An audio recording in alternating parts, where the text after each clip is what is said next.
third component is the equalization fund that benefits areas that are categorized as marginalized. So you can see that the three factions are diverse and they take care of diverse factors. Let me turn to the Kenya shillings 442 billion, comprising of that two components, 1 and 2, which I think is the one that we have talked about.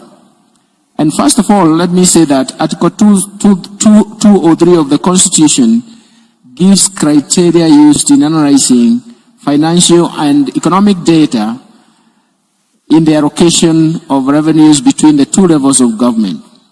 And the National Treasury and the Commission of Revenue Allocation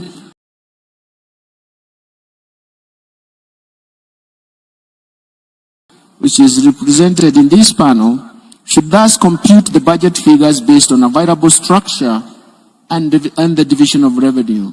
So in a sense, we should come to the same figures because we are analyzing the same thing. The basis of the allocation between the two levels of government are various, but let me mention a few. First, national interest and public goods provision is very, very critical here.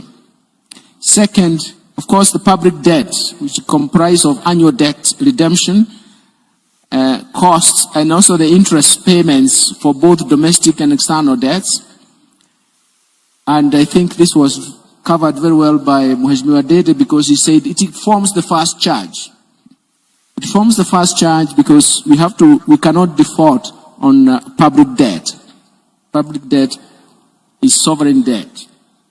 Third, other national obligations. For example, they include mandatory pensions payments, financing of constitutional offices, as well as expenses relating to other statutory bodies. Fourth, county government's ability to perform the functions assigned to them and to meet the development needs is very, very important and forms the baseline for the equitable share of revenue, and which is informed by costing expenditures for devolved functions.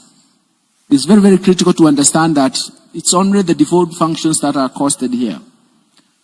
Fifth, let me also add another point on fiscal capacity and efficiency of county governments to raise their own source revenues, which is very, very important.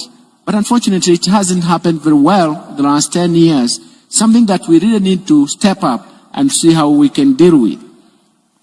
Sixth is the whole issue of economic disparities within and among countries and the need to remedy those disparities. And for me, that is very, very important.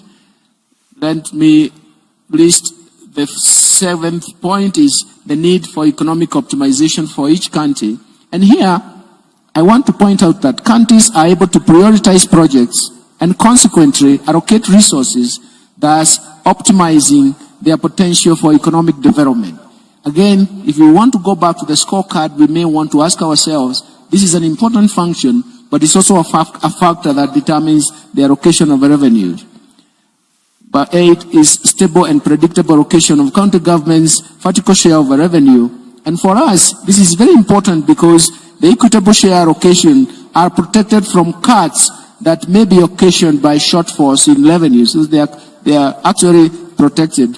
And finally, there is need for flexibility in responding to emergencies and other temporary needs, especially factoring these contingencies is very, very important. And of course, that's what also Mheshimiwa Dede mentioned, that when we were faced with one of the toughest or perhaps severe droughts in the last 40 years, we had to actually reallocate revenues to try and support and save Kenyans from those vagaries. And that is why it becomes very important. Those 9 factors are the ones that actually drive the allocation. And of course, at the end of the day, it was set as a percentage. So in a sense, we can grow the base. And the responsibility of growing the base is not only national government.